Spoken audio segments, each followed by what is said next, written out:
Hello dear students, welcome to RP Mishra chemistry classes.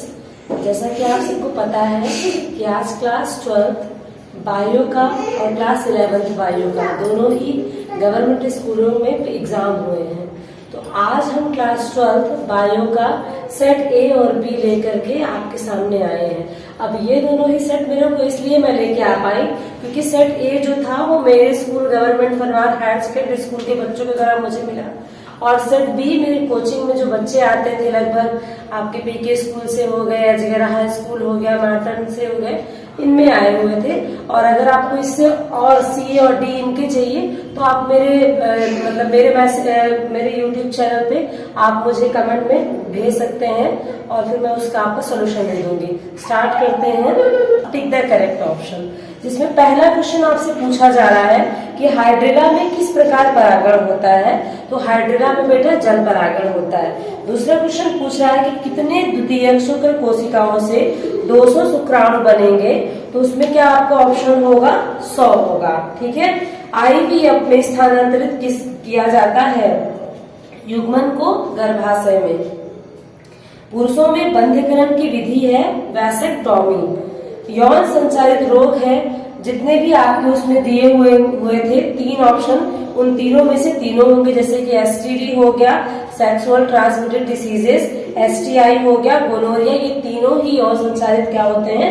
रोग होते हैं। फिर मंडल ने अपने प्रयोग में किस पौधे का चयन किया था? तो मंडल ने अपने प्रयोग में मटर के पौधे का चयन किया था। फिर अगला क्वेश्चन है आपका रिक्त स्थानों की पूर्ति की। क्वेश्चन सेकंड है fill in the blank. First question है फॉरेंसिक विज्ञान प्रयोगशाला में अपराधियों की पहचान के लिए डीएनए अंगुली छापन विधि का प्रयोग किया जाता है। सेकंड है डीएनए द्विगुणन में डीएनए पॉलीमरेज, डीएनए लाइगेज और आरएनए पॉलीमरेज एंजाइम का उपयोग किया जाता है। फिर आपका थर्ड क्वेश्चन है बेटा, बोल रहा है कि चार्ल्स डार्विन ने HMS बीगल जहाज में अपना प्रयोग किया था। फिर चमगादड़ के पंख और व्हेल के फिली पर संजात अंग के उदाहरण होते हैं। फिर आपसे कह रहा है कि मनुष्य का घनिष्ठतम पूर्वज कपी है पूछा जा रहा है तो चिंपांजी होगा। और फिर जीवाश्म सामान्यतः अवसादी चट्टानों से मिलकर के क्या होते हैं? बने होते हैं। फिर आपका थर्ड क्वेश्चन है बेटा सत्य असत्य, जिसमें पहला आपसे क्वेश्चन बोल रहा है हेपेटाइटिस रोग विषाणु के द्वारा होता है, ये सत्य है। फिर इंटरफेरॉन विषाणु रोधी प्रोटीन है, ये भी सत्य है। विड्रॉल परीक्षण टाइफाइड रोग की जांच कराता है, ये भी सत्य है। आपका सूक्ष्म जीव सर्वव्यापी होते हैं, ये भी सत्य है। फिर जीवाणु मुझे एक प्रकार का विषाणु होता है जो जीवाणुओं का भक्षण करता है, ये क्या है? आपका असत्य है। और लास्ट क्वेश्चन 2 या 2 से अधिक डीएनए खंडों को जोड़ने के लिए डीएनए लाइगेज का प्रयोग करते हैं, ये आपका क्या है? सत्य है, सामने लिखा हुआ है। क्वेश्चन है आपका match the column. Match the column में सबसे पहला है आपका एंटीबायोटिक्स का उसी के सामने लिखा हुआ प्रतिरक्षी तंत्र। फिर इंसुलिन में 2 पॉलीपेप्टाइड चेन होती हैं। थर्ड है 10%, उसमें ऊर्जा प्रवाह।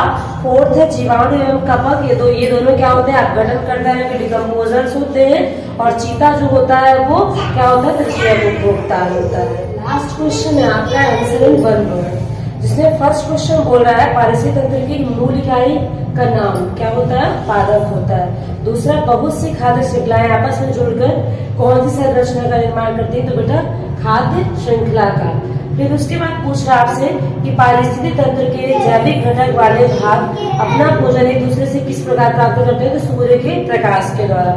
नेक्स्ट है आपका जलीय परिपत्र में उत्पादकता के लिए सीमाकारी कारक के रूप में काम करने वाले कारक का नाम क्या है? नाइट्रोजन व लौह तत्व। और लास्ट है आपका जैव भार का उल्टा पिरामिड किस परिपत्र में पाया जाता है? तो मरुस्थल में। ये सारे के सारे आपके क्वेश्चन नंबर 1 से लेकर क्वेश्चन नंबर 5 तक के आपके सॉल्यूशन दिए गए हैं। इनमें से कोई भी क्वेश्चन में अगर आपको डाउट लगता है तो प्लीज आप मेरे कमेंट बॉक्स में कमेंट कर सकते हैं। मैं आपको सेट बी भी अपलोड करने वाली हूँ, और फिर उसके बाद क्लास 11 का भी जो मेरे पास अवेलेबल सेट है। Okay, thank you so much.